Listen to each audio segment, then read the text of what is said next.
My mother panics every time I mention getting a passport. Mom, I need to get my passport renewed before the study abroad deadline. The ceramic mug slipped from her hands before I could finish the sentence. Coffee splashed across the kitchen counter, dark liquid seeping into the stack of bills she'd been sorting through. But it wasn't the mess that made my stomach clench. It was the look on her face. Pure terror. Oh God, oh no, she muttered, grabbing paper towels with shaking hands. Look what you made me do. I made you do. I stepped back, confused. Mom, I just said I need to renew my... You don't need a passport, Sophia. Her voice came out sharp, almost violent. That study abroad program is too expensive anyway. We can't afford it. I watched her frantically scrubbing at the spilled coffee, her movements jerky and desperate. This was the third time this month. 3 separate occasions where I'd mentioned getting a passport, and 3 times she'd reacted like I'd just announced I was joining a cult. The program has scholarships, I said carefully. And I checked, passport renewal only costs $130. I have money saved from my job at the campus bookstore. She froze mid-scrub. Besides, I continued, didn't you say my passport expired 2 years ago? I should probably have a valid one anyway, just in case. The paper towel tore in her grip. Just in case what? I don't know. Emergency travel. What if Grandma Elena gets sick and we need to visit her in Phoenix quickly? We can fly domestic without a passport, Sophia. You know that. She turned away from me, shoulders rigid. You're being dramatic. Dramatic. That's what she always said when I brought this up. Last month, when my roommate Jenna was planning a spring break trip to Cancun and asked if I wanted to join, Mom had used the same word after I mentioned needing to check if my passport was still valid. The month before that, it was my boyfriend Marcus suggesting a weekend trip to Toronto. Same reaction. Same excuse about money, about it being unnecessary, about me being dramatic. But here's the thing that had been gnawing at me for weeks, I couldn't actually remember ever seeing my passport. Can I just look at it? I asked. My passport? I want to check the expiration date myself. Her back went even straighter. Why? Because it's my document. Because I'm 22 years old and should probably know where my own identification is kept. She spun around then, and I was startled to see tears in her eyes. Why are you pushing this, Mija? Why now? You've never cared about traveling before. I've never had opportunities before. College opens doors, Mom. The study abroad program in Barcelona could change my entire career path. Professor Martinez says students who complete international programs have a 40% better chance of getting into top graduate schools. Professor Martinez doesn't know everything. He knows more than most people about international relations programs, considering he runs the department. Mom pressed her palms against the counter, leaning forward like she was trying to steady herself. Sophia, please. Just, trust me on this. You don't need to travel abroad. There are plenty of opportunities here. That's not the point. I crossed my arms. The point is that I'm an adult, and I want my passport. It's not that simple. It literally is that simple. Where do you keep important documents? The fireproof box in your closet? Don't. Her voice cracked. Don't go looking through my things. The way she said it, like a plea, like a warning, made something cold settle in my chest. I'd been planning to respect her privacy, to wait for her to get the passport for me like she always had for school field trips when I was younger. But that tone, that desperate edge to her voice, changed everything. Why can't I look through your things? I asked slowly. What exactly are you hiding from me? I'm not hiding anything. But she couldn't meet my eyes. I need to find it first. Make sure it's in good condition.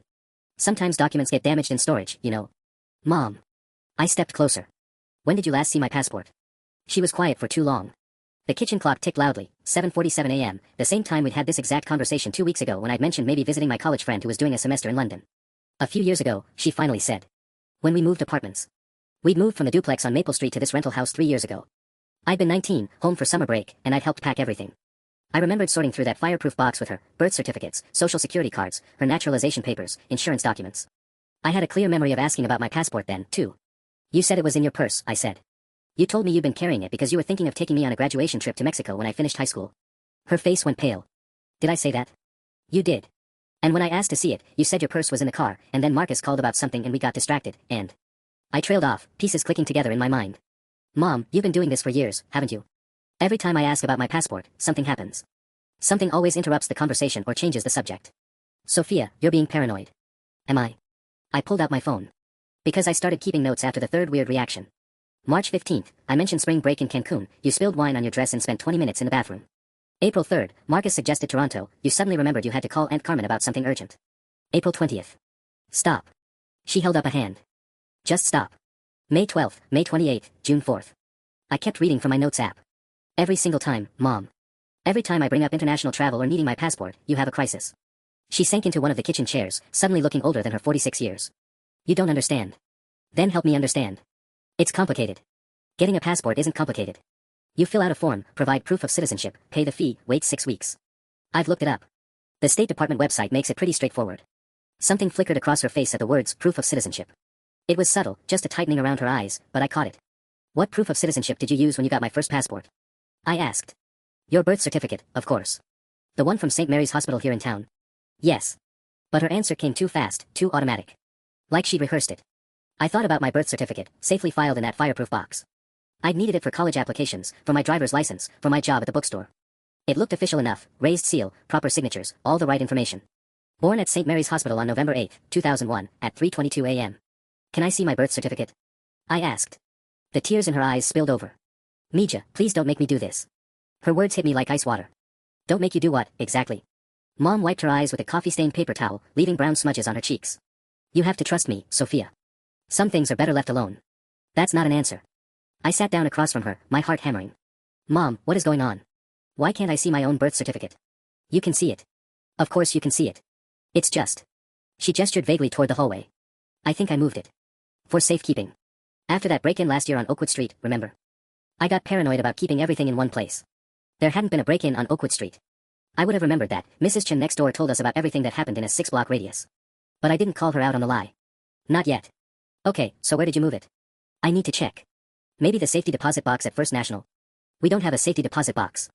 I knew this because I'd helped her organize her financial papers last semester when she was doing taxes. Mom, you're lying to me. She flinched like I'd slapped her. Don't say that. Then stop doing it. I leaned forward. I've been patient. I've been understanding. But this is getting ridiculous. It's my birth certificate, my passport, my life. Why won't you just? Because it will ruin everything. The words exploded out of her, loud enough that I heard Mrs. Chen's dog start barking next door. Mom immediately clamped her hand over her mouth, eyes wide with horror at what she'd just said. The kitchen went dead silent except for the humming refrigerator and distant barking. What will ruin everything? I asked quietly. She was shaking her head, tears flowing freely now. I can't. I can't do this. You can't do what? Tell me the truth. You don't understand what you're asking for. I'm asking for my passport so I can study abroad. That's literally it. This is not some massive, life-changing request. Yes, it is. Her voice was barely a whisper. It is exactly that. I stared at her, my mind racing.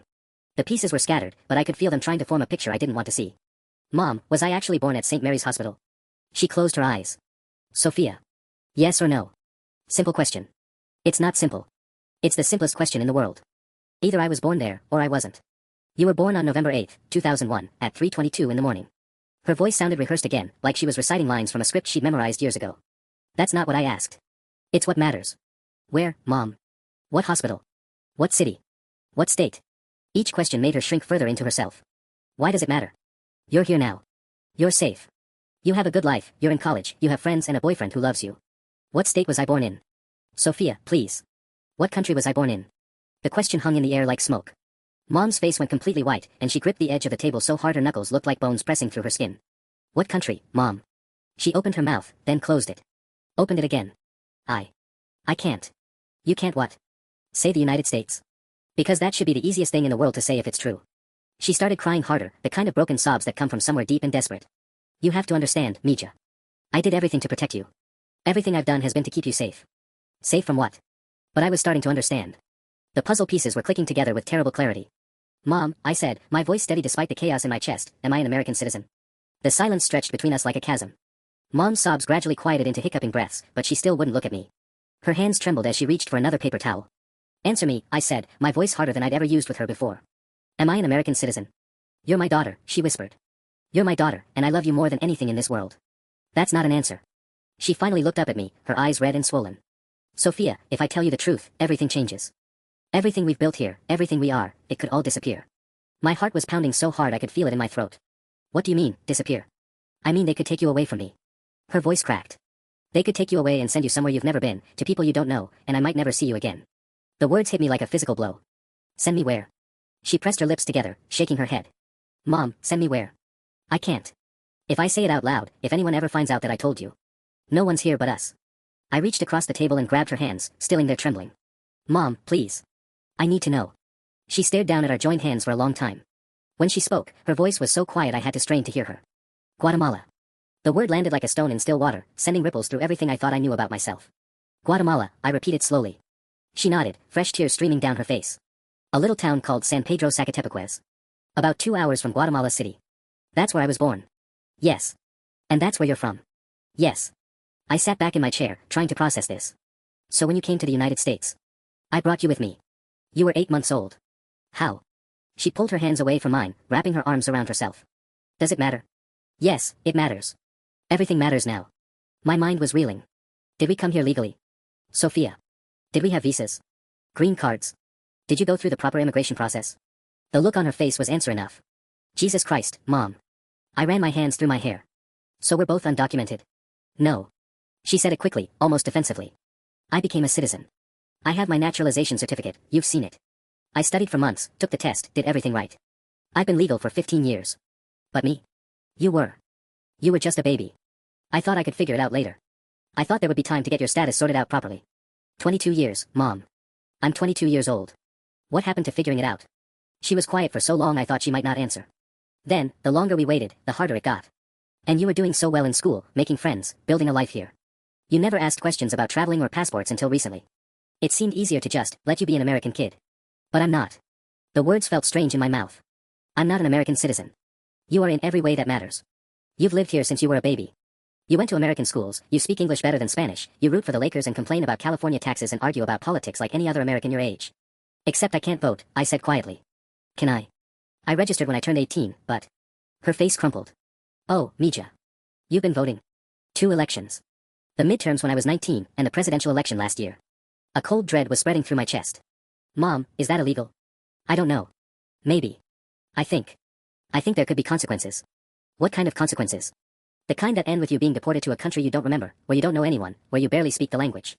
I thought about my last Spanish class, high school level, 3 years ago. I could order food and ask for directions, but holding a complex conversation. Living and working in Spanish. The idea terrified me. This is insane, I said. This whole situation is completely insane. I know. I've been living a lie my entire life. Not a lie, she said urgently. Never a lie. You're exactly who you've always been. Nothing about you has changed. Everything about me has changed. I stood up, pacing to the window. My birth certificate is fake. My whole identity is fake. The birth certificate isn't fake, she said quietly. I spun around. What? I mean, it's modified. I had help. Someone who knew how to make the right changes, add the right stamps. You bought a forged birth certificate. I bought you a future. Her voice was fierce now. I bought you safety and opportunities and a chance to become whoever you wanted to be. By lying to me for 22 years. By protecting you. We stared at each other across the kitchen, the weight of 2 decades of deception hanging between us like a wall. I need to see it, I said finally. The real birth certificate. My actual birth certificate from Guatemala. Mom's face went ashen. I don't have it anymore. What do you mean you don't have it? I destroyed it. Years ago. I thought it was safer that way. If anyone ever found it, if there was ever an investigation. You destroyed my birth certificate. I couldn't keep the disbelief out of my voice. The only proof of who I actually am. The proof of who you are is sitting right here. She gestured at me desperately. You're Sofia Elena Rodriguez. You're a junior at Cal State studying international relations. You work at the campus bookstore, you volunteer at the literacy center on weekends, you've been dating Marcus for 8 months. None of that matters if I'm not legally allowed to be here. You've been here for 22 years. This is your home. It's not my home if the government can kick me out of it. I slumped back into my chair, the magnitude of the situation crushing down on me. God, Mom. What about college? My financial aid? Her silence was deafening. Mom. What about my financial aid? You qualified for in-state tuition because you graduated from Lincoln High. The FAFSA. I used your social security number. What social security number? How do I have a social security number if I'm not a citizen? The same person who helped with the birth certificate. He said it was temporary, just until we could get your status figured out properly. You bought me a fake social security number too. I pressed my palms against my temples. Jesus Christ. I've been committing fraud for years without even knowing it. You haven't committed anything. I did. All of this is on me. That's not how the law works, Mom. If they find out, we both go down. They won't find out. How can you possibly know that? Because no one has any reason to investigate. You're a good student, you pay your taxes, you've never been arrested. People like you don't get flagged by immigration services. People like me shouldn't exist, I said bitterly. People like me are living contradictions. Don't say that. It's true, though. I'm this weird legal ghost. Too American to belong anywhere else, but not American enough to actually stay here. Mom reached across the table again, but I pulled my hands away. Mija, listen to me. Thousands of people are in situations like yours. Kids who were brought here young, who grew up American but don't have papers. There are programs now, DACA, other protections. DACA? I stared at her. You know about DACA and you never told me. I was scared. Applying means coming out of the shadows, admitting everything. If they denied you, I could have applied years ago. I could have had work authorization, protection from deportation. You could have been put on a list. You could have been targeted. I'm 22, Mom. I should have been able to make that choice myself. You were a child when the program started. I wasn't a child at 18. Or 19. Or 20. I was getting angrier by the second. How many opportunities have I missed because you were too scared to tell me the truth? How many internships, scholarships, programs that I couldn't apply for because I didn't know I needed DACA status? She was crying again, but I felt too raw to comfort her. The study abroad program, I said suddenly. That's why you keep panicking about the passport. Yes. Because if I apply for a passport, they'll discover the birth certificate is fake. Yes. And then everything unravels. She nodded miserably. What happens then? If they find out? I don't know. Maybe nothing. Maybe everything. She wiped her nose with a paper towel. Maybe they arrest me for document fraud. Maybe they start deportation proceedings against you. Maybe we both end up in detention centers while they sort it out. Detention centers. Immigration detention. They're not good places, Mija. The coffee stain on the counter had dried into a dark brown ring. I stared at it, trying to imagine my life completely falling apart because I wanted to spend a semester in Barcelona. I can't live like this, I said quietly. What do you mean? I mean I can't spend the rest of my life afraid of filling out forms. What forms? Mom's voice was sharp with panic. Sophia, what are you thinking? I looked at her across the table, this woman who had shaped my entire world through carefully constructed lies. I'm thinking about the job applications I'll have to fill out after graduation. The background checks. What happens when I want to get married? Buy a house? What if Marcus and I want to travel together? We'll figure it out. No. I cut her off. You'll figure it out. You'll come up with another excuse, another delay, another crisis to distract me. Just like you have been for years. She flinched. That's not fair. Isn't it? How long were you planning to keep this up? Until I was 30. 40. I pulled out my phone and opened my notes app again. I've got documentation going back 8 months, Mom. 8 months of you having mysterious emergencies every time I mention travel. You were documenting our conversations. I was documenting your weird behavior because I thought maybe you were having some kind of breakdown. I scrolled through my entries. March 22nd, I mentioned maybe doing a semester in London. You suddenly had chest pains and needed to go to urgent care. Turned out to be acid reflux. Mom's face went red. I really did have chest pains. April 15th, Marcus suggested we take a long weekend in Vancouver for his birthday. You called me crying at 11 p.m. saying you thought someone was trying to break into the house. I drove over here and sat in the driveway for 3 hours. No one ever showed up. I heard noises. May 3rd, Professor Martinez mentioned the Barcelona program had extended its application deadline. I texted you that I was going to apply. You responded by sending me 17 messages about how your hours at the restaurant were getting cut and you might need help with rent. She was staring down at her hands now, unable to meet my eyes. Were your hours actually cut? No, she whispered. So you manipulated me into feeling guilty about spending money on my future instead of helping you with bills that weren't real. I panicked. I didn't know what else to do. I kept scrolling through my notes. June 8th, I showed you the scholarship information for the study abroad program. Full funding, including airfare. You said you were proud of me, then spent the next 40 minutes telling me about a news story you'd seen about American students getting kidnapped in Europe. That was a real news story. From 2019. In a completely different country. I looked up at her. You Googled American students kidnapped abroad and found a 3-year-old article to scare me with. Mom wrapped her arms tighter around herself. I was protecting you. You were protecting yourself. The words came out harsher than I intended, but I didn't take them back. All of this, the fake emergencies, the guilt trips, the scare tactics, it wasn't about keeping me safe. It was about keeping your secret. That's not true. Then why didn't you just tell me? If this was really about my safety, why not explain the situation and let me make informed decisions about my own life? She was quiet for a long moment. When she finally spoke, her voice was barely audible. Because I was afraid you'd hate me. The simple honesty of it caught me off guard. What? I was afraid that if you knew what I'd done, the documents, the lies, all of it, you'd hate me for stealing your choice. For making you into something you never consented to be. So instead you just kept lying. Instead I kept trying to find another way. I researched DACA applications, immigration lawyers, different paths to citizenship. But everything seemed so risky, and you were doing so well, and I kept thinking maybe if I could just buy us a little more time. 22 years, Mom. You've had 22 years. I know. Tears were streaming down her face again. I know, and I'm sorry. I'm so sorry, Mija.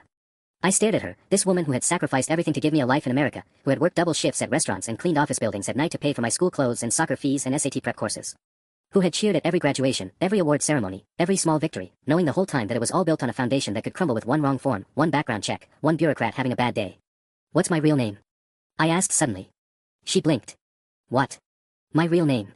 The one on my actual birth certificate, before you destroyed it. Sofia Elena Rodriguez. That's really my name. Yes.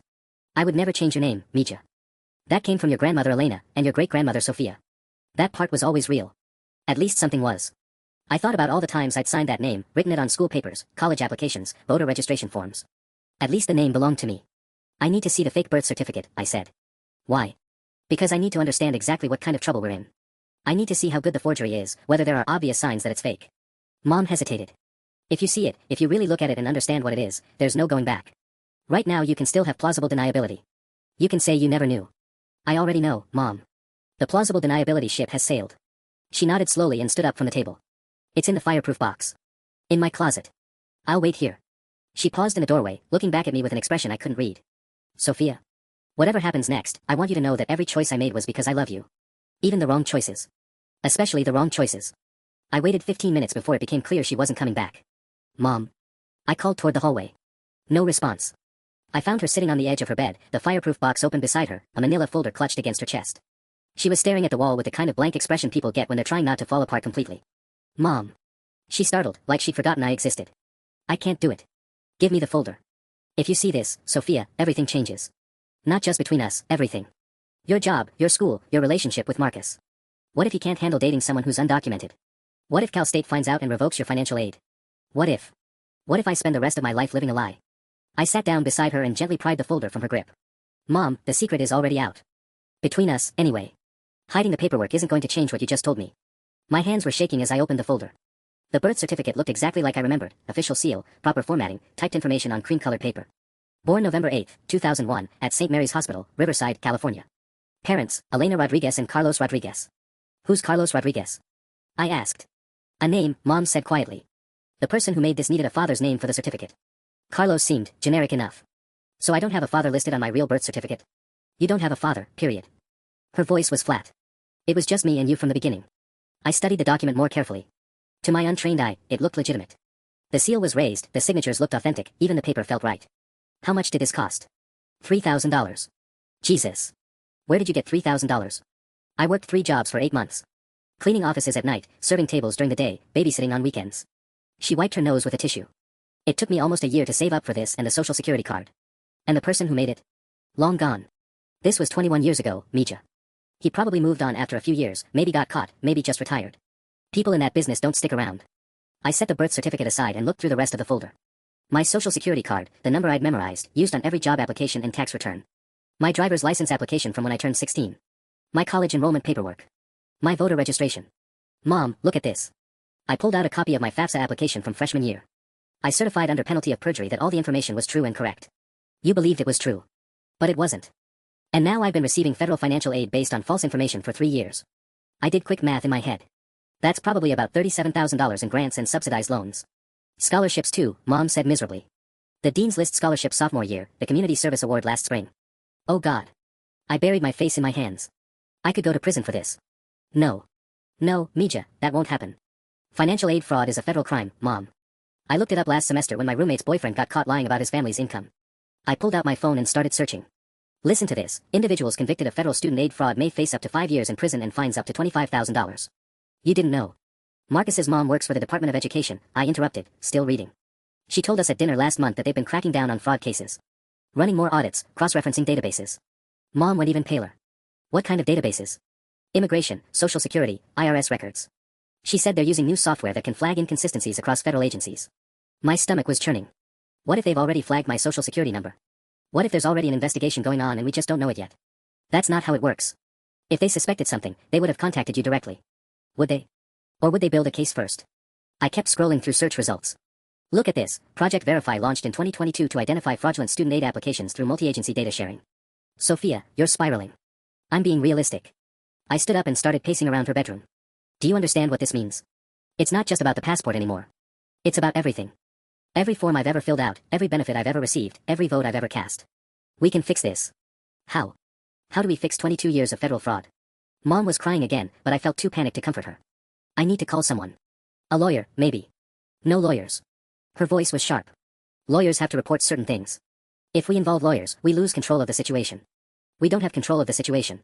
We never had control. I gestured at the folder scattered across her bedspread. This whole thing has been a ticking time bomb since day one. Then what do you want to do? I stopped pacing and looked at her. Really looked at her. This 46-year-old woman who had bet everything on a forged piece of paper and a prayer that no one would ever ask the right questions. I want to apply for a passport, I said. Sophia, no. I want to walk into the post office on Monday morning and fill out Form DS-11. I want to submit my application with my fake birth certificate and see what happens. Are you insane? That's exactly what we've been trying to avoid. No, it's what you've been trying to avoid. I'm tired of avoiding things. I sat back down beside her. Mom, this secret is killing us. It's been killing us for months, and I didn't even know why until today. If you apply for that passport, they'll discover the birth certificate is fake. They'll investigate.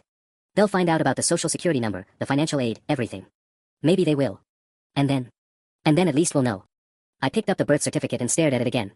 At least we'll stop living in this constant state of terror about what might happen. We'll find out what actually happens. What actually happens is deportation, Mija. What actually happens is losing everything we've built here. What if it doesn't? I looked at her. What if there are options we don't know about? Immigration lawyers who specialize in cases like this. What if the DACA program could still protect me, even with the fraudulent documents? That's a hell of a gamble. So is continuing to live this lie. I folded the birth certificate and slipped it back into the folder. I can't do it anymore, Mom.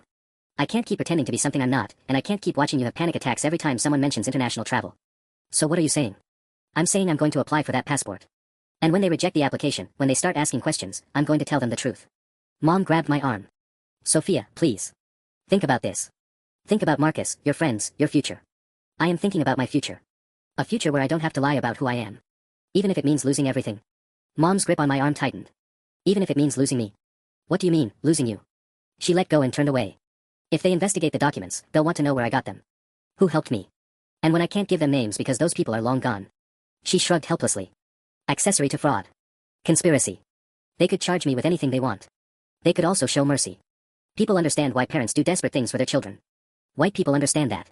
Citizens understand that. Mom's voice turned bitter. Brown women who forge documents. We don't get mercy, Mija. We get made into examples. I thought about the news stories I'd seen over the years. Families separated at the border. People who'd lived here for decades suddenly swept up in raids. Mom wasn't wrong about how these things usually went. So what's your alternative? I asked. We just keep doing this forever. Keep finding excuses why I can't travel, can't take certain jobs, can't fully participate in my own life. Until we find another way. There is no other way. I stood up again, frustrated. You've had 22 years to find another way. The only difference now is that I know the truth. Mom was quiet for a long moment. Then, there is one other option. Something in her tone made my stomach drop. What option? We could leave. Leave where? Here. California. The country. She wouldn't meet my eyes. Start over somewhere else. You mean go back to Guatemala? Maybe. Or Mexico. I have a cousin in Tijuana who could help us get settled. You could finish college there, learn to live as who you really are instead of pretending to be someone else. The suggestion hit me like a physical blow. Are you serious right now? I'm desperate right now. Mom, my entire life is here. My education, my friends, my boyfriend, everything that matters to me is in this country. Everything that matters to you is built on a lie. It's built on your lie, not mine. The words came out harsher than I intended.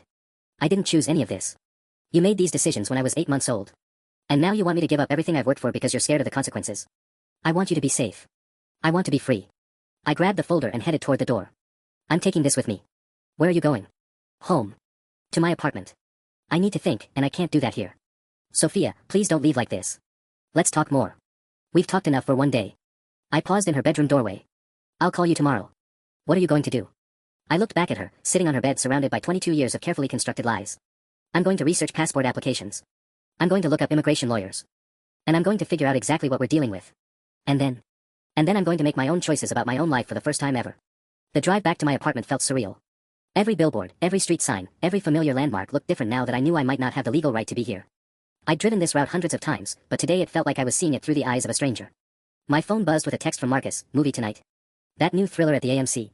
I stared at the message for a long time before responding, rain check. Family stuff.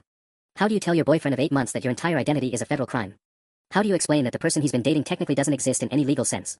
Back in my apartment, I spread Mom's folder across my kitchen table and opened my laptop. Time to find out exactly how much trouble we were really in. The passport application requirements were straightforward enough. Form DS-11, proof of citizenship, government-issued photo ID, passport photo, and $130. The proof of citizenship had to be an original or certified copy of a birth certificate issued by a state vital records office. I picked up my fake birth certificate and examined it more carefully. The paper felt right, the seal looked authentic, and all the information was consistent. But would it pass scrutiny from someone trained to spot forgeries? There was only one way to find out. I spent the next 3 hours researching immigration law until my eyes burned. The deeper I dug, the worse it got. Document fraud wasn't just a slap-on-the-wrist offense, it was a felony that could result in permanent deportation with no possibility of return. Even worse, anyone who used fraudulent documents to obtain federal benefits could be barred from ever adjusting their status legally. My phone rang at 11:47 p.m. Mom's contact photo lit up the screen, the two of us at my high school graduation, both beaming at the camera. I'd been so proud that day, thinking I was the first person in our family to graduate from an American high school. Mija, I know you said you needed space, but I can't sleep. Neither can I. I closed my laptop and rubbed my temples. Mom, I've been reading about immigration penalties. It's bad. Really bad. How bad? Permanent exile bad. Never allowed back in the country bad. I walked to my kitchen window and stared out at the apartment complex parking lot. There's something called the permanent bar. If they determine I obtained any benefit through fraud, I could be banned from the US for life. The silence stretched so long I thought she'd hung up. Mom. I heard you. Her voice sounded hollow. What kind of benefits? Any benefits. College financial aid definitely counts. In-state tuition rates count. Even using the fake social security number for employment could count. I pressed my forehead against the cool glass. I've been working at the bookstore for 2 years. They have my I-9 form on file. Oh, Dios mío. It gets worse. I found this case study about a girl in Texas. Similar situation, brought here as a baby, fake documents, the works. When ICE caught up with her family, they didn't just deport her. They prosecuted her parents for conspiracy and identity fraud. What happened to them? Her mom got 18 months in federal prison before deportation. Her dad got 3 years. I turned away from the window. Mom, they made examples out of them. Every case is different. Is it, though? Or do undocumented brown women just get steamrolled by the system regardless of circumstances? She was crying again. I could hear it in the way she was breathing. There's something else, she said after a moment. My stomach clenched. What now? Your voter registration. I've been thinking about it since you left. You voted in 2 elections. I know. I mentioned that earlier. No, Mija, you don't understand. Voting illegally isn't just fraud. It's a specific federal crime that automatically triggers deportation proceedings. No exceptions, no judicial review. I sank into my couch, the weight of it crushing down on me. How do you know that? I looked it up after you left. I've been researching too. Her voice was getting smaller. Illegal voting by non-citizens carries a mandatory deportation order. Even if everything else could be forgiven somehow, that one thing. That one thing ruins everything. Yes. I thought about the ballot I'd filled out last November. How proud I'd felt walking out of the polling station, how civic-minded and American. I'd even posted a selfie with my "I voted" sticker on Instagram. We're completely screwed, aren't we? I don't know. Maybe. Probably. Mom's voice cracked. I'm so sorry, Sophia. I thought I was giving you opportunities, but I was just setting you up to lose everything. You were trying to save me. I was trying to save both of us. And instead I destroyed both of us. I closed my eyes and tried to imagine explaining this to Marcus. To my roommate Jenna. To Professor Martinez, who'd been encouraging me to apply for graduate programs. I'm still going to do it, I said quietly. Do what? Apply for the passport. Sophia, no. Please. After everything we just discussed. Especially after everything we just discussed. I opened my eyes and stared at the ceiling. Mom, we can't outrun this forever. If there are databases being cross-referenced, if they're cracking down on fraud cases, it's only a matter of time before they find us anyway. But if we're careful. We've been careful for 22 years, and look where it got us. I sat up straighter. At least if I trigger the investigation myself, we control the timing. We can prepare, find a lawyer, figure out our options. Our options are deportation or prison, Mija. Those are the only options for people like us. You don't know that for sure. Yes, I do. Her voice turned hard. I've known it from the beginning. Why do you think I've been so terrified all these years? Why do you think I had panic attacks every time you mentioned travel? Then why didn't you tell me? Because I wanted you to have a normal life for as long as possible. I wanted you to go to college and fall in love and worry about normal 22-year-old problems instead of lying awake at night wondering when ICE was going to kick down your door. The apartment felt too small suddenly. I needed air, space, somewhere to think that wasn't contaminated by the weight of all these revelations. I have to go. Where? I don't know. Drive around. Get coffee. Something. It's almost midnight. Then I'll drive around until something opens. I grabbed my keys and wallet. I'll call you tomorrow. Sophia, wait. But I was already out the door, fleeing toward my car and whatever remained of my rapidly disintegrating life. I drove aimlessly through empty streets until I found myself in the 24-hour Denny's parking lot on Fletcher Avenue, staring at my phone. 12:43 a.m. The restaurant's neon sign buzzed and flickered, casting everything in sickly yellow light. Without really deciding to, I pulled up Marcus's contact and hit call. Sophia. Jesus, it's almost 1 a.m. Are you okay? His voice was thick with sleep, concerned and warm in a way that made my chest ache. How do you tell someone you love that your entire relationship is built on a lie? I'm fine. I'm sorry, I didn't mean to wake you. I pressed my forehead against the steering wheel. Can I ask you something hypothetical? Sure. But why are we doing hypotheticals at 1 a.m.? If you found out someone you cared about had been living under a fake identity their whole life, would that change how you felt about them? Marcus was quiet for a moment. That's a weirdly specific hypothetical, babe. Just answer the question. I guess it would depend on why they were using a fake identity. Like, witness protection program versus international spy versus pathological liar, those are all different situations. What about undocumented immigrant whose parents forged documents when they were a baby? Another pause, longer this time. Sophia, is there something you need to tell me? I closed my eyes. It's hypothetical. No, it's not. You don't call me at 1 a.m. asking random questions about fake identities unless something's going on. His voice was fully awake now, alert. Talk to me. I can't. Not yet. I just need to know, would something like that matter to you? You mean would I care if someone I loved was undocumented? He sighed. Honestly, it would be complicated. Not because of how I felt about them, but because of the practical stuff. My mom works for the Department of Education, remember? She's seen what happens when they find document fraud in student aid cases. My blood turned to ice. What do you mean, what happens? Criminal referrals, mostly. They have to report suspected fraud to multiple agencies, ICE, Social Security Administration, sometimes the FBI depending on the scale. Marcus's voice was getting more serious. Why are you asking me this, Sophia? How often do they find these cases?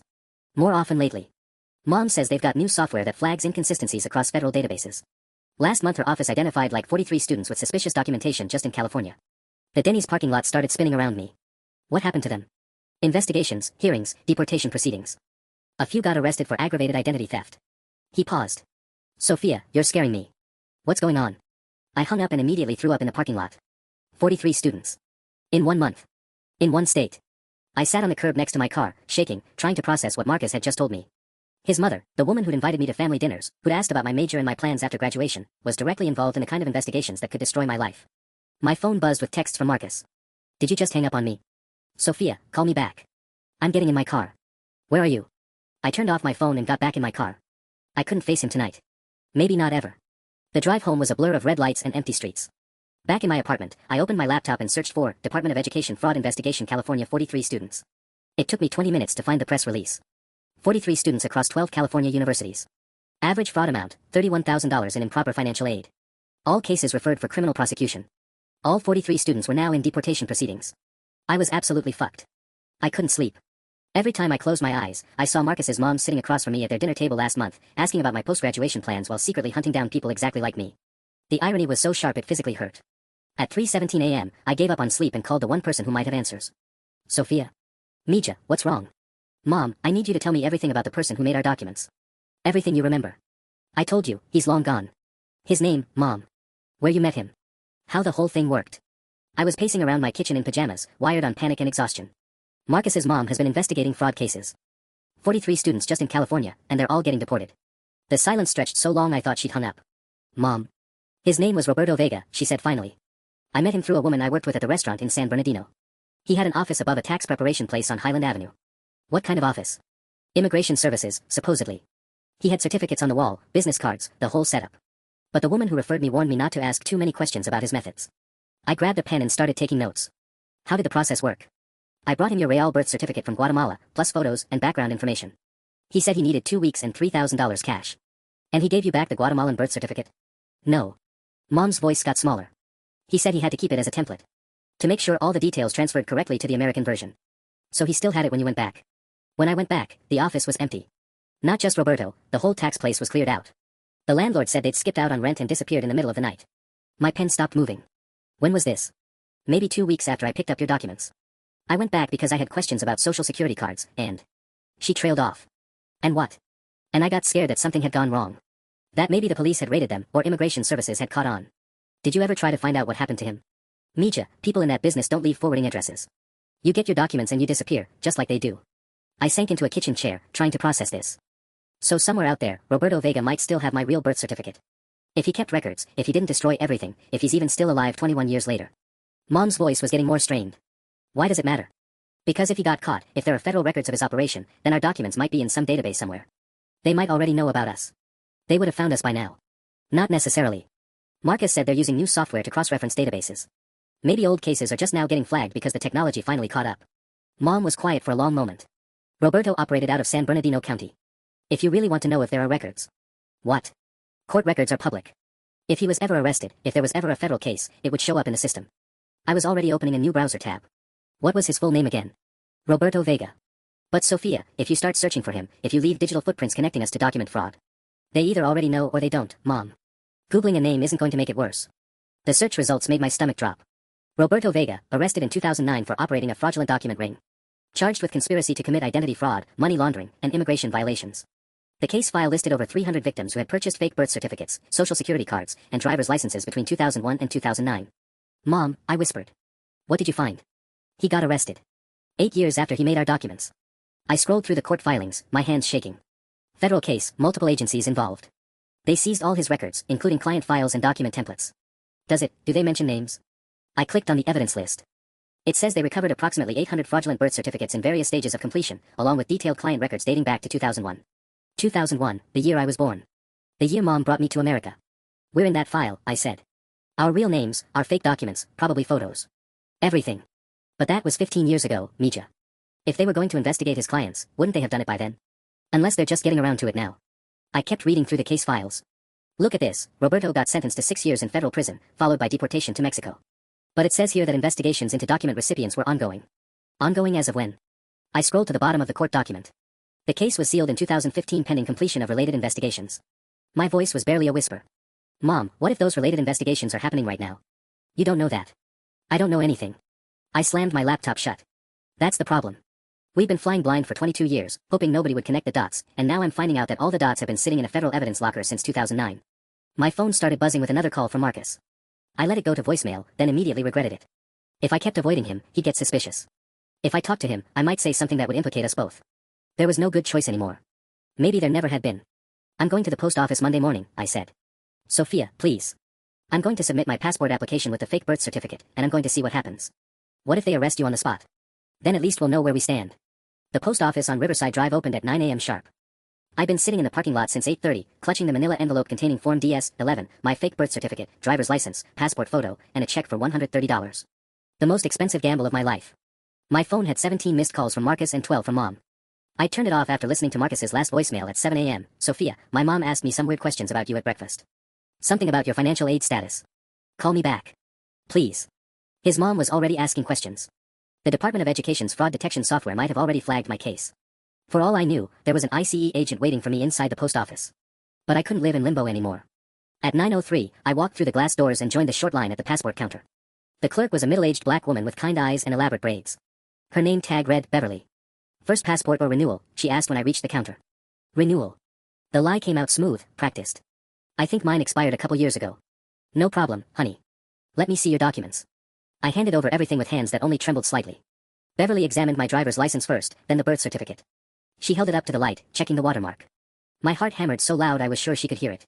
This looks good, she said, setting it aside. Now, the photo needs to be taken within the last 6 months. She continued processing my application with routine efficiency. Checking boxes, stapling forms, calculating fees. Every second felt like an eternity. All right, Miss Rodriguez. Your application will be processed in 4 to 6 weeks. You'll receive your passport by mail at the address listed here. She handed me a receipt. Is there anything else I can help you with? That's it. The question slipped out before I could stop it. Beverly smiled. Were you expecting something more dramatic? I thought there might be additional verification steps. Oh, there are. Background checks, database cross-references, that sort of thing. But that all happens at the processing center in Arkansas. Us frontline folks just collect the paperwork and send it up the chain. Arkansas. My fake birth certificate was now on its way to federal investigators in Arkansas, where it would be scrutinized by people trained to spot exactly the kind of forgery Roberto Vega had created 21 years ago. I walked back to my car on unsteady legs and immediately called Mom. It's done, I said when she picked up. Oh, Mija. Her voice was thick with tears. How do you feel? Terrified. Relieved. Like I just lit a fuse on a bomb. I started my car but didn't pull out of the parking lot yet. Beverly said there would be background checks and database cross-references. How long do we have? 4 to 6 weeks until I either get a passport or a visit from federal agents. What are we going to do? For the first time in 24 hours, I had a clear answer. We're going to find the best immigration lawyer in California and tell them everything. Today. Sophia. No more hiding, Mom. No more secrets. If we're going down fighting. I hung up and turned my phone back on. Immediately, it started buzzing with notifications. Text after text from Marcus, each one more worried than the last. The final message, sent 10 minutes ago, made my blood freeze. My mom wants to meet with you tomorrow. Says it's about your student aid status. She sounded really serious. What the hell is going on? The trap was closing faster than I'd expected. The immigration law office of Chen and Associates occupied the entire 3rd floor of a glass building downtown, with floor-to-ceiling windows that made me feel exposed and vulnerable. I'd called 6 lawyers that morning before finding one who could see me the same day. Apparently, urgent passport fraud case got you bumped to the front of the line. Maria Chen was younger than I'd expected, maybe mid-30s, with sharp eyes and an expensive suit that suggested she won more cases than she lost. She listened without interruption as I laid out everything, the fake birth certificate, the voting, the financial aid, Roberto Vega's arrest, Marcus's mother's investigation. How long do you think we have? I asked when I finished. She was quiet for a long moment, studying the timeline I'd written out on her whiteboard. If the Department of Education has already flagged your case, maybe days. If your passport application triggers additional scrutiny, maybe weeks. She turned back to me. But honestly, Ms. Rodriguez, I'm surprised they haven't found you already. What do you mean? Roberto Vega's client list was entered into federal databases in 2009. The fact that you've flown under the radar for 15 years suggests either incredible luck or... She frowned, pulling up something on her computer. What did you say your mother's name was? Elena Rodriguez. Maria's fingers flew over her keyboard. And she became a naturalized citizen when? 2008, I think. Maybe 2009. Before or after Roberto's arrest? I tried to remember. I'm not sure. Why does it matter? Maria's expression grew more serious as she read whatever was on her screen. Because if your mother naturalized after Roberto was arrested, if she was already under federal scrutiny when she took her citizenship test. She looked up at me. There's a possibility her naturalization could be revoked. The room started spinning. What does that mean? It means they could strip her of her citizenship and deport her too. Maria pulled up another document. Citizenship obtained through fraud or willful misrepresentation can be denaturalized, even decades later. And if the government can prove she was using false documents for you while applying for her own legal status, they'll say she committed fraud during the naturalization process. Exactly. She leaned back in her chair. Ms. Rodriguez, I need you to understand something. This isn't just about you anymore. Your mother could be looking at criminal charges and permanent exile from the only country that's been her home for over 2 decades. My hands were shaking as I pulled out my phone. 3 more missed calls from Marcus, 2 from Mom. What are my options? Honestly, very limited. Maria's voice was gentle but firm. You could try to withdraw your passport application, but that might raise more red flags. You could flee to a non-extradition country before they process it, but that's essentially admitting guilt. Or you wait for them to come to you, and we build the strongest defense possible. She stood up and walked to the window. There is one other possibility, though it's a long shot. What? If your mother's naturalization is legitimate, if she truly didn't lie during that process, we might be able to argue that you've been a derivative citizen since 2008. Hope fluttered in my chest. Derivative citizen. Children of naturalized citizens can sometimes claim citizenship through their parents, even if their own documentation is problematic. She held up a hand before I could get excited. But it would require proving that your mother's naturalization was obtained legitimately, and given the Roberto Vega connection. It's unlikely. Very unlikely. Maria returned to her desk and pulled out a retainer agreement. My fee is $15,000. Half up front, half if we go to trial. $15,000. I had maybe $800 in my checking account. I need to talk to my mother, I said, standing on unsteady legs. Ms. Rodriguez. Maria's voice stopped me at the door. Whatever you decide, decide quickly. In cases like this, time is never on your side. I drove straight from Maria Chen's office to Mom's house, my mind spinning with the lawyer's words. Derivative citizenship. Denaturalization. $15,000 I didn't have for a defense that probably wouldn't work anyway. Mom was waiting for me in the living room, her hands folded in her lap like she was praying. The coffee stain on the kitchen counter had been scrubbed away, but I could still see a faint brown shadow on the wood. How bad is it? She asked before I even sat down. Worse than we thought. I collapsed into the armchair across from her. Mom, I need to know exactly when you became a citizen. The exact date. March 15, 2008. Why? Roberto Vega was arrested in 2009. If you naturalized before his arrest, if the feds didn't know about our connection to him when you took your citizenship test. I rubbed my temples, trying to organize the legal complexities Maria had explained. There might be a way to claim I've been a citizen through you since 2008. Hope flickered across her face. Really? Maybe. But only if you didn't lie during your naturalization process. Did you ever mention me on your application? Her expression shifted, became guarded. What do you mean? The N-400 form asks about children. Did you list me as your dependent? The silence stretched too long. Mom. I listed you as my stepdaughter, she whispered. You're what? I was so scared they'd investigate your status if I claimed you as my biological child. So I said you were my stepdaughter from a previous relationship, that your father had custody, that you were already a U.S. citizen through him. The fragile hope Maria had given me crumbled into dust. So you committed perjury during your naturalization interview. I was protecting both of us. You were protecting yourself. I stood up, pacing to the window. Jesus Christ, Mom. Do you understand what this means? They can revoke your citizenship. They can deport you too. What? The color drained from her face. But I've been legal for 15 years. Not if they prove you lied to get it. I turned to face her. And guess what? When they investigate my case, when they dig into Roberto Vega's records, they're going to find out I never had a stepfather. They're going to realize you committed fraud. Mom started crying again, the same helpless sobs that had become the soundtrack of our lives over the past 2 days. I didn't know. I thought if I just kept you separate from my application. You've been thinking short-term for 22 years, I said, my voice harder than I intended. Every decision, every lie, every cover-up has been about getting through the immediate crisis without considering the long-term consequences. I was doing my best. Your best wasn't good enough. The words exploded out of me, months of frustration and fear finally boiling over. Your best got us into a situation where we're both facing deportation, where I've unknowingly committed federal crimes, where the mother of my boyfriend is actively investigating people like me. Mom flinched like I'd slapped her. I know you're angry. I'm not angry, Mom. I'm terrified. I slumped back into the chair, suddenly exhausted. I'm terrified that in 4 weeks, ICE agents are going to show up at my apartment. I'm terrified that Marcus's mom is going to connect the dots and realize her son is dating a fraud. I'm terrified that everything I've worked for is going to disappear because you made some desperate choices when I was too young to understand what they meant. So what do we do? I pulled out my phone and stared at Marcus's contact information. 17 missed calls. He was probably worried sick, maybe even on his way to my apartment right now. The lawyer wants $15,000, I said. Do you have $15,000? I have maybe $3,000 in savings. That's not going to be enough. I scrolled through my recent calls, all from Marcus. And even if we could afford her, she basically said we're screwed anyway. There has to be something. Mom, Marcus's mother wants to meet with me tomorrow about my student aid status. I looked up at her. The woman who investigates financial aid fraud for the Department of Education wants to have a conversation with me. What do you think that means? Her face went ashen. Maybe it's routine. It's not routine. Marcus said she sounded serious. I stood up again, unable to sit still. I think they already know. I think my case got flagged by their new software, and now they're just gathering evidence. Then why haven't they arrested you? Because they want to build a solid case first. Make sure they have enough evidence to prosecute both of us. I walked to the kitchen and stared at the spot where the coffee had spilled yesterday morning. 24 hours ago, my biggest worry was getting a passport for study abroad. Now I was calculating how many years my mother might spend in federal prison. I need to call Marcus, I said finally. What are you going to tell him? I don't know. Maybe nothing. Maybe everything. I headed toward the front door. But I can't keep avoiding him. If his mom is already suspicious, acting weird is only going to make things worse. Mija, wait. Mom's voice stopped me.